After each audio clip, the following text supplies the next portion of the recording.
Друзья, как показывают кейсы, озвученные участниками предыдущей сессии, мы все можем участвовать в развитии собственных и чужих талантов через личный вклад и на корпоративном уровне. Но ради чего?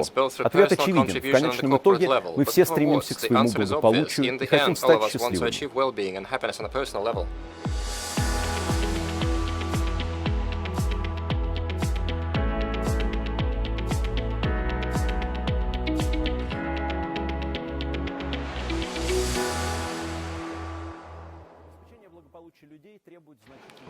The well-being of people requires a lot of effort.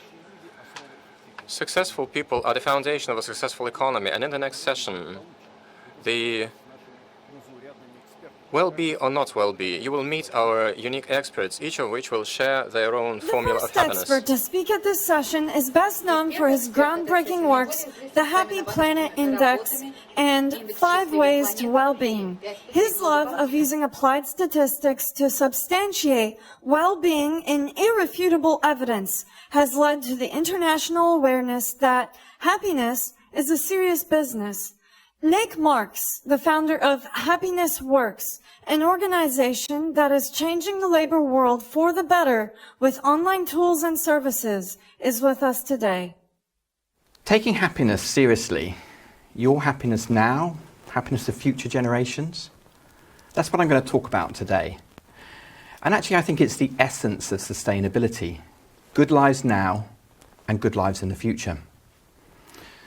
And in this challenging year, 2020, the year of COVID, if it's taught us anything, it's that what we value most is human relationships. It's not the material goods. In fact, you could go as far as to say that the material goods don't deliver the well-being goods. And in many ways, that gives us optimism when we think about sustainable futures. We can see low material pathways towards that. Now, I'm a statistician. I've been measuring people's quality of life, their well-being, and latterly their happiness now for about 25 years. And I firmly believe that feelings are data. And I'm going to show you a graph now of this year, people's experience at work and how we turn those feelings into data. So here's the graph. And basically, as you can see, at the beginning of the year, people are going along as normal. And then March comes. COVID starts to strike. In London, at the beginning of the week of March the 8th, everything seemed pretty normal. There was some anxiety in the air, but by the end of the week, it was emptying. We were going to work from home. The underground was empty. People were anxious. And that's reflected in the data as people start scoring more lowly on how they felt at work this week. That's the question I asked for this graph. How have you felt at work this week? From very unhappy to very happy. And we translate that 1 to 5 scale into this. And then you can see a remarkable story of human resilience as people start building up to back to where they were. Teams adjusting, people working hard, people trying to adapt to working from home and the new ways of working. Now, albeit people drop out of our data set, the people that were made redundant, people that were furloughed aren't there. So this is not a complete story. And there's also huge variability of experience in there. You know, some people quite liked working from home. Others, they were dealing with young children at home, and it was really, really stressful for them. But overall, through the next few months, we see some return back to where we were. Not quite. And as you can see at the end of the graph, as winter's coming, second and third waves of COVID are coming, that some people are starting to struggle again. I think fatigue is setting in. Burnout is a real risk. And in fact, personally, I started to feel burnt out about July. Just suddenly, it was all quite overwhelming. And I had to really try and look after myself better and actually help my team at work look after themselves better.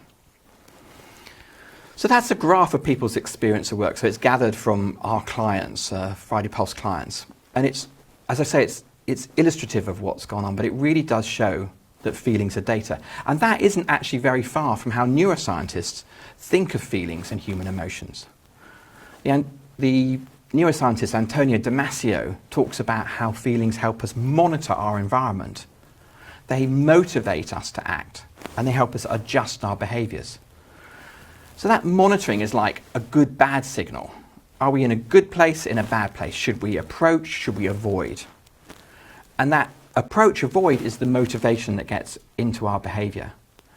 And when we think about happiness at work, it's both a great measure of our environment, how we're doing and how we're fitting in.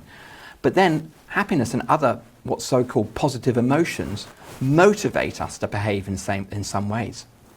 Psychologists have often talked about this idea of positive and negative emotions. So negative emotions, such as anger and fear, are part of the fight and flight mechanism. They're not negative as in dysfunctional, they're about dealing with threats for us. So the positive emotions have actually got a whole array of things. So happiness is almost like a sort of gateway word to an array of them. We've got some which are high energy, like joy and enthusiasm, which are helping us mobilize energy. We've got some which are quite low energy, like contentment, which is helping us reflect on what's going well. And then we've got all sorts of in between. Curiosity to explore the world, interest to focus. Amusement, laughter is helping us bond. And all of these experiences at work and at home are nourishing to us. That, you know, if we're going to engage with big issues such as sustainability, we also need to look after ourselves. You know, we must make sure we don't get burnt out. And if we have jobs that we enjoy, home lives that we enjoy, then we've got more energy with which to tackle these big issues. Now, the great thing about positivity at work and happiness at work is it is aligned with all sorts of business goals. So we know that people are happier and more productive. They stay longer for a company. But really, really critically when it comes to sustainability is that they're more innovative and more creative. And we need a lot of innovation and creativity in the world at the moment. And psychologists do these great experiments. So this is one of my favorite ones, where they take a group of people and they give them a lateral thinking problem.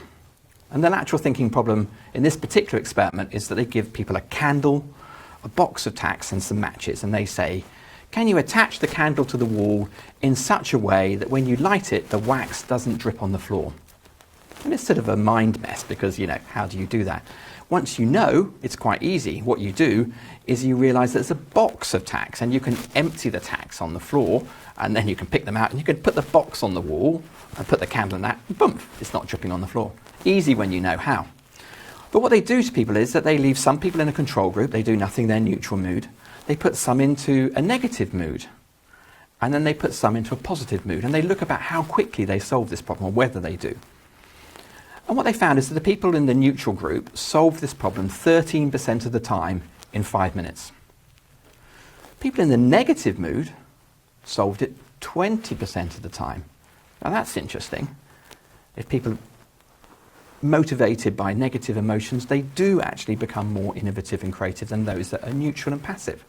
The environmental movement uses fear an awful lot to try and motivate people into behaviour. There is a degree to which that's successful. But then if you look at the positive group, 75% of them solved the Dunker candle experiment in 5 minutes. That's massively different. And what I think that means is we need to create a future, a vision of the future which we want to approach, that we want to move towards, where people feel safe and secure, where they feel their futures are, and they also feel their present is. As I said, good lives now, good lives in the future. Good work now will create good lives in the future. Now, 15 years ago, I came up with an idea, which was how do we capture that vision of good lives? And how do we do that at a national level? A lot of the logjam about sustainability is about international agreements. And so instead of thinking in terms of purely financial terms in the success of nations, I started to think about in well-being terms. Could we capture that? Could we look at the relationship between that and sustainability? So to give you an illustration of how logjam things are, let's look at this first graph, which is GDP per capita on the vertical axis, and then ecological footprint, which is a relatively good measure of overall impact. How much pressure do we put on the planet? I know sustainability is a lot more complicated about that, but if you want to put it to one number, ecological footprint isn't a bad place to start. And what you see is the nations of the world, and you can see each of them is a dot, and basically they look in a pretty straight line, that the higher your GDP per capita, the higher your ecological footprint. And that makes a very unpalatable pathway towards sustainability. It looks like instead of progress, nations have got to regress in order to get there. It's no wonder that things like the Paris Accord are difficult, you know, and we've certainly seen some nations recently wanting either to step out of it or struggling with those implementations because they feel they're going to have to go to the polls in their countries and say you're going to have to give up things. But if we instead, in the vertical axis of putting GDP per capita, put a measure of overall well-being, which I would suggest is the quality of people's lives, and we can measure that by saying how long do they live and how happy they are. It's basically quality adjusted life expectancy. And if you do that, then suddenly look how the nations of the world spread out much more. We can see top right there, nations which have relatively good levels of well-being but high ecological footprint. And we can see bottom left, low levels of well-being and low ecological footprint. That's not a very good vision of the future. But if you look towards the top left, you start to see a group of nations where good lives are sort of not costing the earth. There still might be some more to be done. And right there on its own as an outlier is Costa Rica. Very, very interesting. Life expectancy longer than the USA. Happiness higher than the USA. Ecological footprint a third to a quarter of the USA. They really are much more efficient and effective at turning their resource use into good lives for their citizens. And that gives us a vision of where we could get to. But of course, there's multiple pathways to that. Sub-Saharan Africa, improving well-being. Rich developed nations, reducing ecological footprint. Countries like Costa Rica, Vietnam, ones that are doing relatively well on the index, how do they maintain that as they develop their development paths going forward? They don't lose that sustainability that they're approaching. And as I said, we need a lot of innovation towards to get there. We need people to be working in teams together. And we've seen this extraordinary effort of people finding a vaccine this year, working together under pressure. They must be great teams, with a burning passion about what they were trying to do. We need to create that in sustainability too. And my research recently has been about how do you create good jobs for people? What are the key drivers towards that? I've done lots and lots of research, including a huge survey with Robert Half, actually, a recruitment agency, where we did 25,000 people globally in representative samples, and we looked at what their drivers of happiness at work were. And really it comes down to 5 things. We call them the 5 ways to happiness at work. So they are connect, which is that our relationships at work are critical for our happiness and our positivity. Be fair, which is that, if you're not treated fairly, fair pay, work-life balance, you don't even get into the space of happiness at work. Empower. We like to be able to shape our work, use our strengths. Challenge. We like stretch. We like learning. We like contributing. And finally, inspire. Being part of something bigger than ourselves. Feeling proud of the organisations we work with.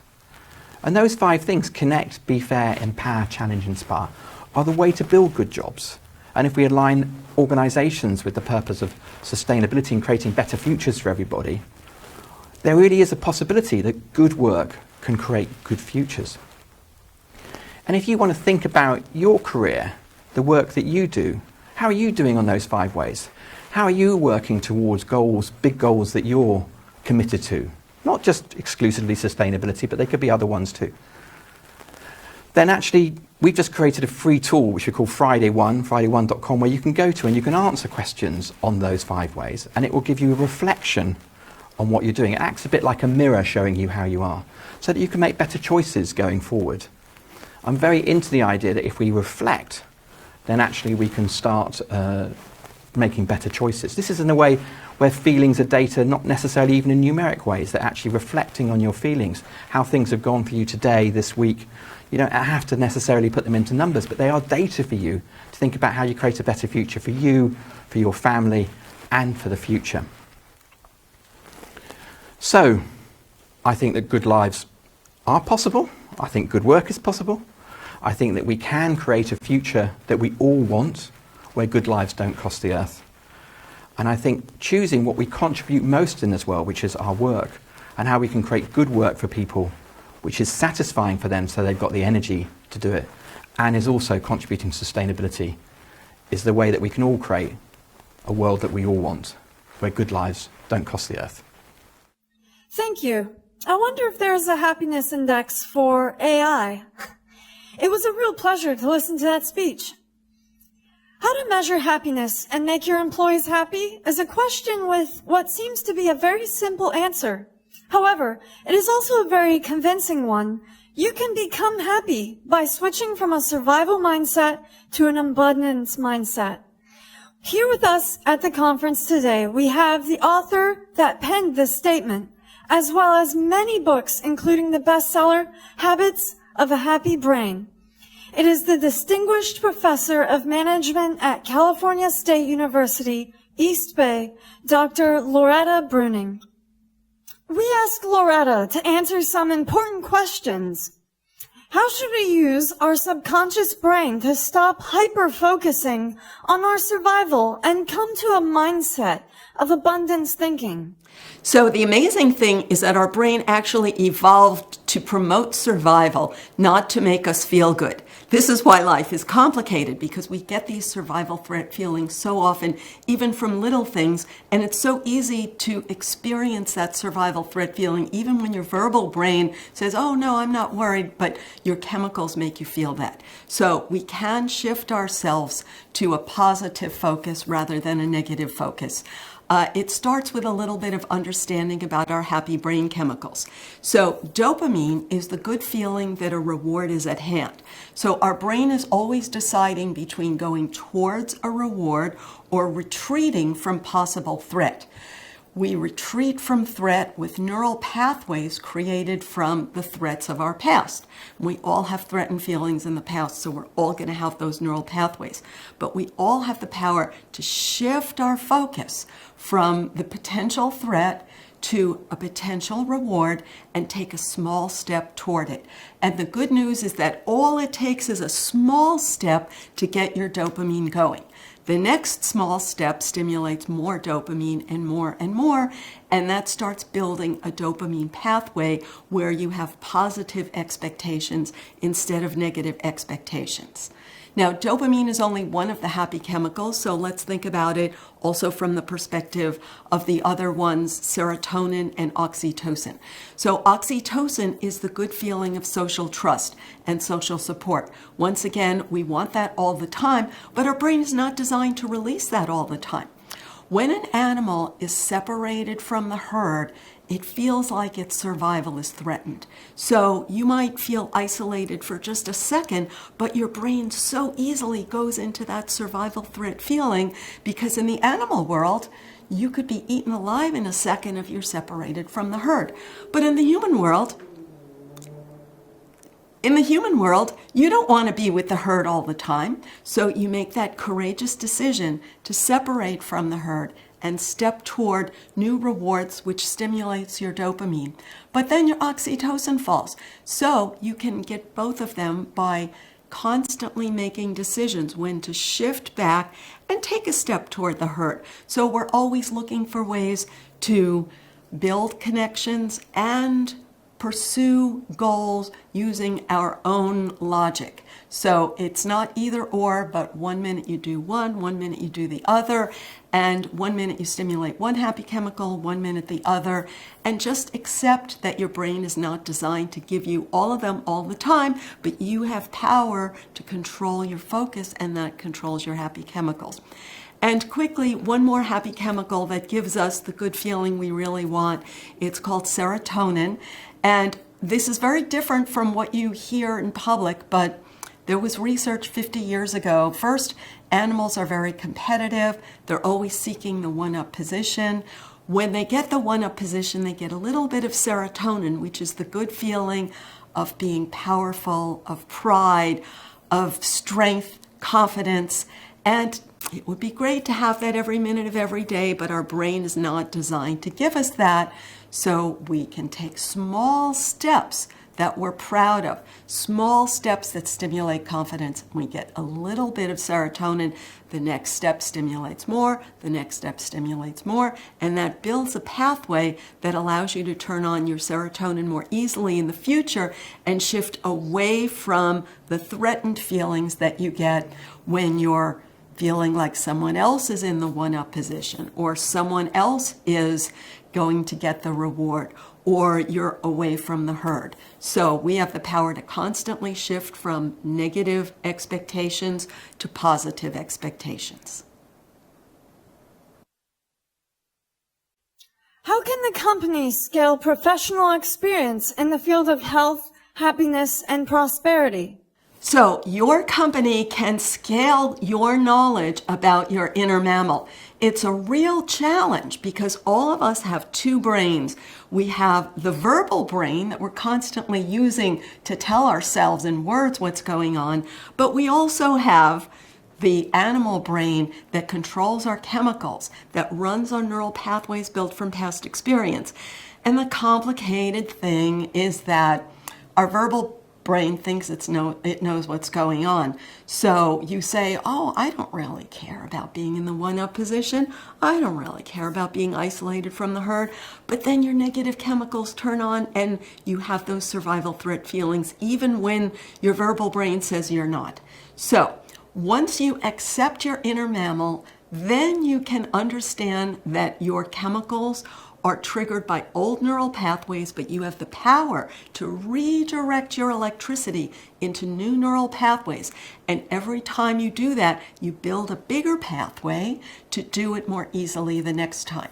Now, once you can do this for yourself, then you can help other people do it. But you have to do it for yourself first, because otherwise you go around blaming other people for your bad feelings. And then you're a drag. But you can have more people having the energy and the power that you have by teaching them about their inner mammal with their permission, because at first they may have the same bad reaction that you had, which is, that's not what I'm thinking. So it takes a little time to understand and accept your inner mammal and then find your power to shift your electricity into new pathways and teach other people how to do that. So let's think about this more specifically for each of the happy chemicals. How can you help your coworkers and people in your work environment to stimulate more dopamine, serotonin, and oxytocin? So first, let's think of some dopamine examples.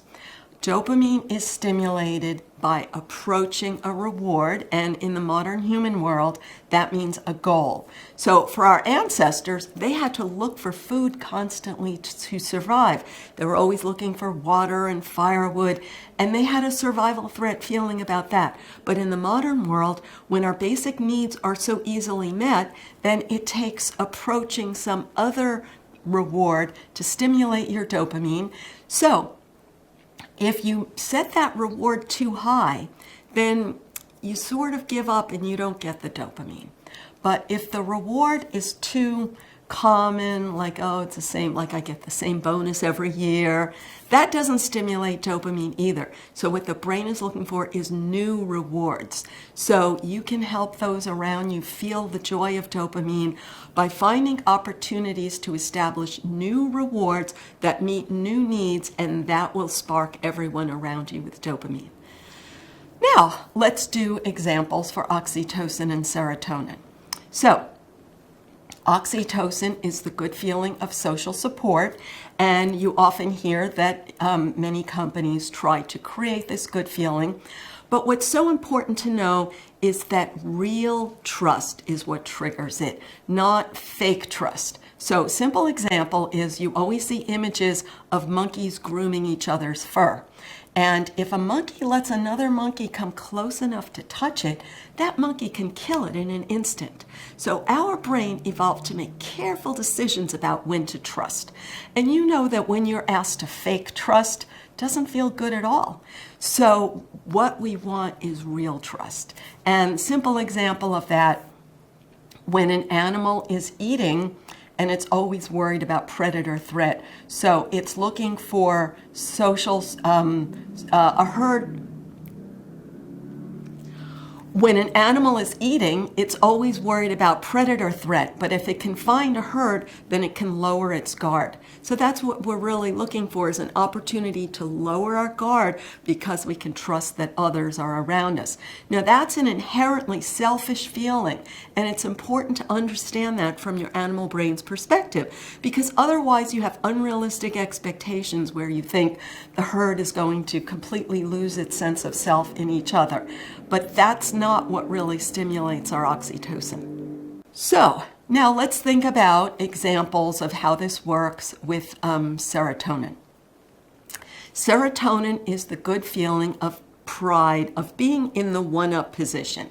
Now, from a monkey perspective, if there's a banana between you and me, if I reach for the banana and you're bigger than me, you can bite me, and that's really a threat. So I would rather avoid that threat than to get the banana. So the brain I've inherited is constantly comparing me to others and looking for a way to be in the one-up position before I reach for the banana. Now, that's why it's so easy to see that people are always looking for opportunities to be in the one-up position, because serotonin makes it feel good. But if you go around always dominating others, then you'll be unpleasant and no one will want to work with you and no one will trust you. So this is why life is complicated, and this is why we have these 3 different chemicals and we want all of them. So we have to balance our efforts and make careful decisions, but we still want that serotonin so we can find safe and healthy opportunities to take pride in our own skills. And you can teach people around you, give them opportunities to take pride in their own skills so that they can feel strong and powerful without being a jerk. How can an ordinary individual make a real contribution towards world prosperity with their daily actions? So, the first simple way to make a contribution to the world's prosperity is to meet your own needs rather than waiting for the world to meet your needs for you and doing a lot of complaining about how the world is failing to meet your needs. So don't make generalizations about what the world should be doing until you've taken those action steps to meet your needs. The next thing is, when you do that, you will help to teach others how to do that, because we all have mirror neurons. We're all learning from each other. And when you show people that you are taking steps, and sometimes your steps fail and you pick yourself up and take another step and another, then other people learn how to do that and they learn to meet their own needs, and then we have more creativity and more problem solving. What adjustments did 2020 make to your strategic plans, and what initiatives in the field of education have you focused on this year? In 2020, I was invited to give a great talk in Russia with a large audience, and unfortunately, I was not able to go, although I look forward to going again in the future. But otherwise, it didn't change my life tremendously because I'm a writer, and so I had the chance to focus even more than usual on my next book. And that answers the other part of the question about educational initiatives.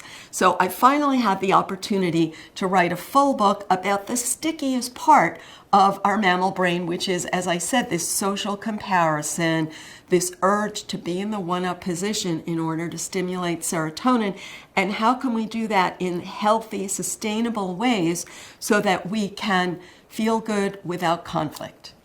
So to stay happy during this challenging time, of course, we still have the same mammal brain, so we still have the same basic happy chemicals to work with. So how can you stimulate dopamine during quarantine? You need to focus on things you have control over rather than things you don't have control over. If you set goals and step toward them, you will feel great because of dopamine. And not all goals are practical right now, but you can find a goal that is practical right now. For example, a skill that you've always wanted to build that will help you in your future, and you didn't have the opportunity to do it. And now there's this sudden blank space in your life that gives you that opportunity to build that new skill. And you will start enjoying dopamine with every step. And that's the great thing about how our brain works. Now, what about serotonin and oxytocin in these difficult times? Well, oxytocin is the one you always hear about, and people are always talking about hugging these days. But you know that hugging someone you don't trust doesn't feel good. So it's not really about hugging, it's about social trust. And you can build social trust by extending trust to someone else in small steps.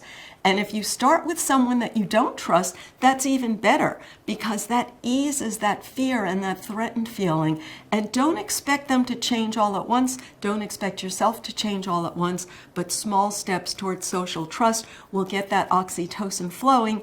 And if you take a small step toward one person today and another person tomorrow, then a month from now, then you will start building bridges with like 30 different people, and then they will start to cross the bridge slowly over time.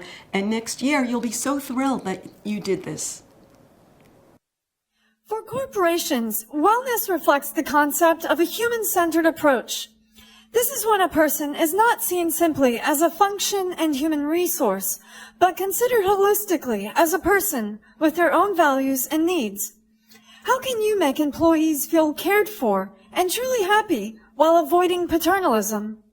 In her upcoming presentation, Oksana Karmishina, Director of the HR Policy Department at the Rosatom State Corporation, will tell us all about it.